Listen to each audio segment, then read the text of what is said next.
الحمد لله الذي أنزل على عبده الكتاب ولم يجعله عوجا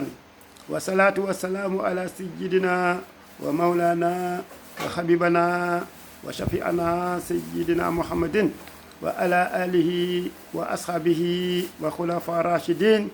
ومن تبعهم بإحسان إلى يوم الدين. mbokk jullit yi ñu ngi dellu si waat ak yéen ci guddi àjjuma bi tombeek le 10 juin 2021 muy ñaar fukki fan ak juróom-ñeent ci weeru Shawal 1442 hijrienne. ñu ngi toujours ci les sourates avec sigle. ñu ngi woon ci sourate Maryama la sourate 19. comme ni ñu ko waxee woon rek dafa ay récit kese la te tey da nga gis rek ma ñaanal d'abord sama rakk ji nga xam ni lii ma sol moo ma ko yuppil. waaw mbubb meeg mbax na mi yëpp moo ma ko yuppil te mu tudd Ismaïla Babi. maa ngi koy ñaanal yàlla defal ko taw féex defal ko jàmm defal ko sutura defal ko teraanga moom njabootam ak mboole mu jullit te moo xam li mu bëgg ci moom njabootam ak yàlla na ko yàlla defal ci barke yonent bi sallallahu alayhi wa sallam. da ngay gis rek ba damay wax rek c'est pas un hasard. waaw Ismaïla Babi moo ma yuppil mbubb mi te tey histoire Ismaïl la ñuy wax kon nag gis nga ni mu tombee. waaw baada auzu billahi mina sheytaani rajim bismillahi rahmaani rahim waskur fil kitaabi Ismaïl nee na nga fàttali ko ci téere bi Ismaïl innahu ni ki moom Ismaïl kaana saadiqal wa'd nee na ku doon respecter sa promesse mooy ku doon respecter rendez-vous la woon lu mu la wax rek loolu lay def. nee na wa kaana nekkoon na rasulan yonent nabiya nekk ndaw nekk yonent nekk prophète nekk messager. voilà xam nga ñoom ñaar yooyu bokkuñu. mooy c'est le verset 54. wa kaana te dafa doon yaamuru muy digal ahlahu njabootam bis salaati ci julli. gis nga julli dafa nekk lu yàgg. waaw wa zakata ak di génne asaka wala ngay joxe di saraxe loomoon. waaw te wa kaana nekkoon na nag inda rabbihi fas boromam mardiya mooy moom gërëmoon na borom bi dellu gërëm ko moom. voilà c'est le verset 55. ci laaye bi borom bi subhanahu wa taala mu ngi tagg Ismaïl alayhi salatu wassalam parce que lui c'est le père des arabes. waaw vivant dans le Hijaz. si moom la yonent bi génnee Ismaïl. tous les autres prophètes nag sont issus de Bani Israël ñoom yonent yàlla Moussa ñoom Isa ñoom Yaquba ñoom Daouda ñoom ñëpp rek tant qu'ils sont rek ci Bani Israël la ñu génnee. ñuy wax rek il respectait ses engagements aussi bien envers Dieu qu'envers les hommes. waaw engagement yi mu daan jël ci digganteeg boromam da ko daan respecté yi mu daan jël ci digganteeg doomu aadama tamit da ko daan respecté. ki ñuy wax Ibnu Juray wax na ni mësul def benn promesse yàlla wala nit ñi sans mu tenir ko wala mu respecté ko mësu ko def. saa yu ko defee rek respecté na ko lépp loo xam ni digge woon na ko comme acte de dévotion et d'adoration mooy jaamu borom bi. nee na il s'en était acquitté mooy def na ko na mu waree à la perfection. waaw te noonu la doon respecter ses engagements à l'égard des hommes. Ben Aqil waaw indi na mu wax ni Ismaïl dafa joxoon rendez-vous benn waay mu fixé ko lieu bi nga xam ne fa la ñu war a daje. Ismaïl daal di dem ci rendez-vous boobu mais ka ca des daal di fàtte ni fixé woon na ko rendez-vous. léegi nag ba ka waa ji fàttali ko mu ñëw fekk Ismaïl fa mu taxaw mu daal di koy laaj ne ko yow tu n'as jamais quitté ce lieu depuis hier yow fii nga taxaw nii fii nga taxaw depuis démb. Ismaïl daal di koy répondre ne ko jamais du ma jógee fii ma taxaw nii tant que li nga xam ne maa ngi yow moom la ñuy jëflante woon. je m'excuse dit l'homme. waaw nit ki daal di excusé wu di wax jamais waaw. Ismaïla daal di koy j'ai oublié dama fàtte waaw te fàtte moom ak borom. voilà léegi nag Ismaïla ne ko man je ne quitterai jamais ce lieu là avant de te rencontrer waaye da ngay gis loolu. waaw Ismaïla il était sincère dans ses promesses. waaye mooy li mu la dig rek dana ko def ba na mu war. waaw moo tax bu doon ku mel ni alaaji baabali moom bu toogee 30 minutes gis ko rek mu lem li mu yore dem yoonam voilà bu ngoog kii dafa daf may fonto loolu laay wax mais d'autres chats à fouetter loolu laay wax waaw du ma fi toog nag di xaar ba suba koo xam ne kii gisuma ko waaw respecté wu rendez-vous kon damay dama sama yoon voilà moo tax respecté say engagement yonent bi sallallahu alayhi wa sallam mos na ko arrivé lu ni mel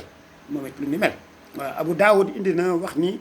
jële ci Abdoulaye Ben Abi al-Hamsa mu wax ni dafa mosoon def benn négoce avec l'envoyé de Dieu mooy dafa am lu mu joxalante woon na ma ko yonent bi sallallahu alayhi wa sallam avant que ñu koy yónni temps boobu nag nekkagul woon prophète waaw muy avant muy am 40 ans rek waaw nee na daf ko ameeloon une petite somme tuuti xaalis waaw léegi nag mu promettre nga dina ko jox ci benn bërëb boo xam ne bii dañ ko fixé ñoom ñaar waaw moom moo ko fixé sax booy seet waaw léegi nag moom mu fàttali ko 2 jours après mooy keneen ka pas yonent bi keneen ka mu fàttali ko 2 jours après waaw léegi nag bi mu ñëwee ci lieu boobu le 3e jour mu nga fekk yonent bi taxaw di ko xaar da ngay gis loolu ça veut dire que toog na 2 jours fanaan foofu di ko xaar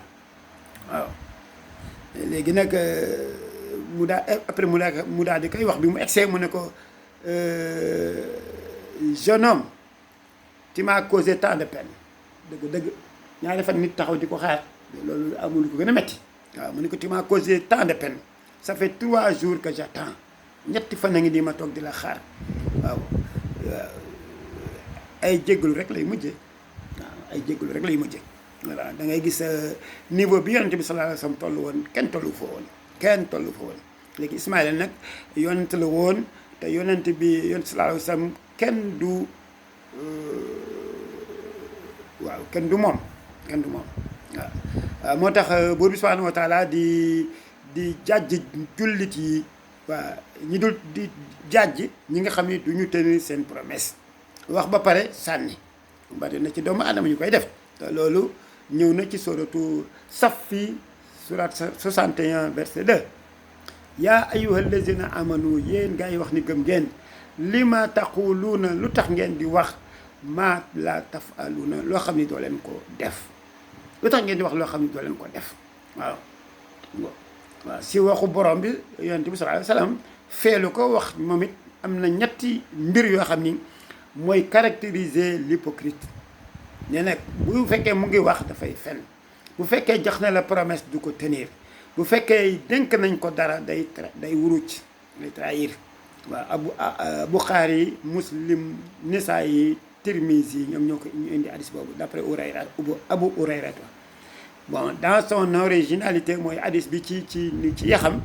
dafay wax xaala rasulullahi sallallahu alayhi wa sallam ay ayatul munafiq nee na aaya naafiq nee na salaasa ñett la isa xadasa buy wax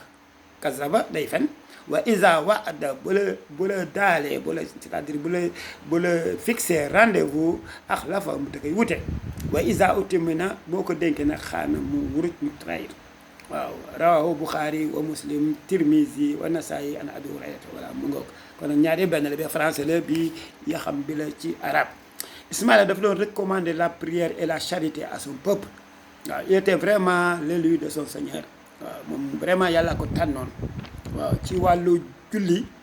Abu Hurayra te indi na jëlee ci yonante bi sallallahu alayhi wa sallam muy wax ni rahimallahu yàlla dina yërëm rajulan góor goo xam ni xaama mu jóg minal layli ci guddi fa salla mu julli wa ay xasa amraatahu mu yee soxnaam fa in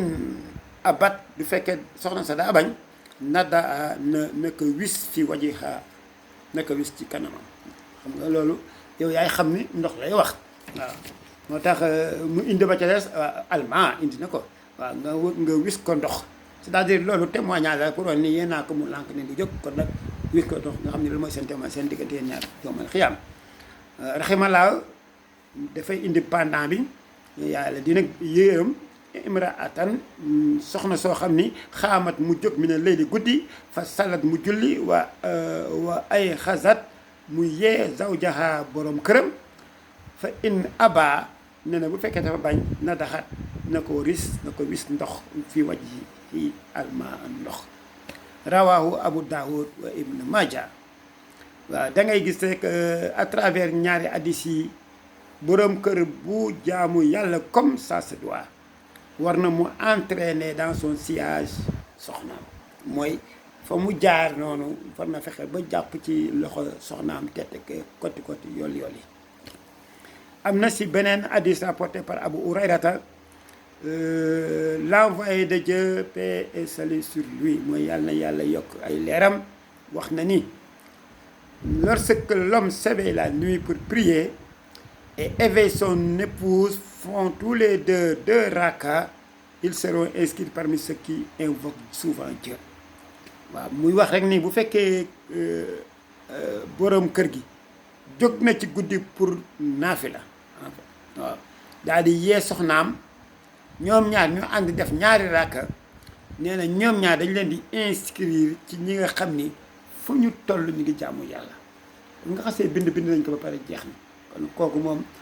sauvetage la waaw allazina yastami'una al-qawla wa yattabi'una ahsanahu ulaa'ika allazina hadahumullahu wa ilayhim ulul albab albirru la yabla wa zanbu la yunsa wa dayanu la yamut if'al ma shi'ta kama tudinu tudan wal aqibatu lil muttaqin fi amanillah